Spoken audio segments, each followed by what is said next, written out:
Proton de se perirexastai hon fores hitona.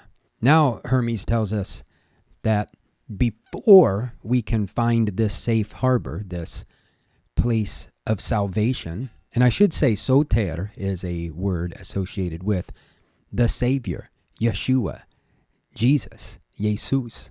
First, de proton de, it's necessary for us, or you must, tear off, rend and tear off ketona, the clothing which you wear. Totes agnosias hiphasma, the web of ignorance. Totes kakias sterigma, the foundation of illness or of evil, of badness, this word we came up with in sort of the title of this book.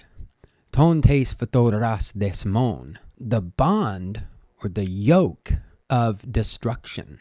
Photoras in philosophy can mean to pass out of existence, this yoke that's causing our destruction. Ton skotenon peribolon, the dark enclosure. Tonazonta thanaton, the death which lives, the living death. Ton aistheton necron, the perceptible corpse. Ton periphoreton taphon, the portable tomb. Ton ennoikon leistain, the robber or the pirate living in, kind of like in the house. Ton dihon ephiesai misunta, kai dihon epithime soi phytonunta, the thing which hates what you aim for and denies what you desire. So all these things are what we must rid ourselves. This is the clothing. This is what we wear.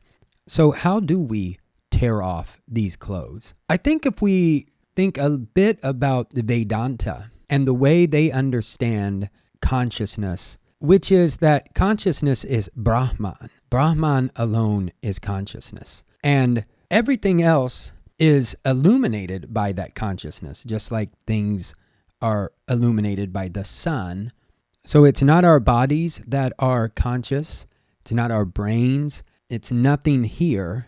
It's possible that we have a mechanism that's tuned into this consciousness. The consciousness permeates and pervades. And when we don't identify with that consciousness, when we think we alone are conscious entities, when we identify with our bodies or our minds, any mental or physical phenomena, we are clothing ourselves, as Hermes here has described it very colorfully, this web of ignorance, this foundation of kakia, of illness, of badness, of non-virtue, or the opposite of virtue.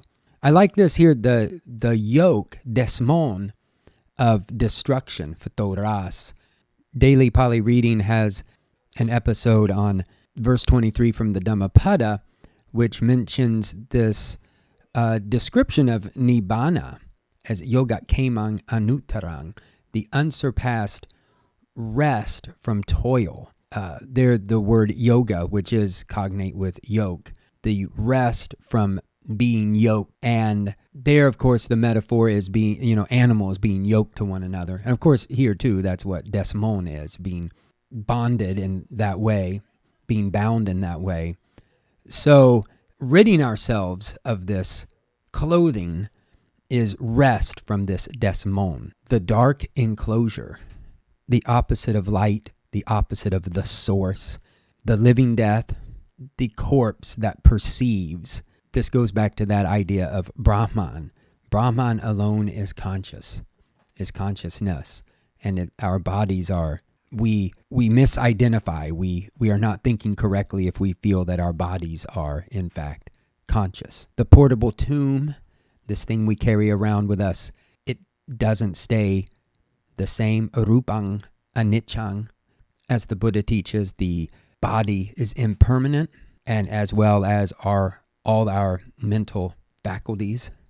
So all of these just speak to the fact that when we identify with the body, with the mind, we are keeping ourselves bound to samsara, to the ceaseless wheel of life and death. When we truly understand that The mind and body are not the self. They are not the source. And this inhabitant robber, this robber that lives within, it's hard not to see a parallel with Mara, the tempter, the one who's trying to keep us bound to this world.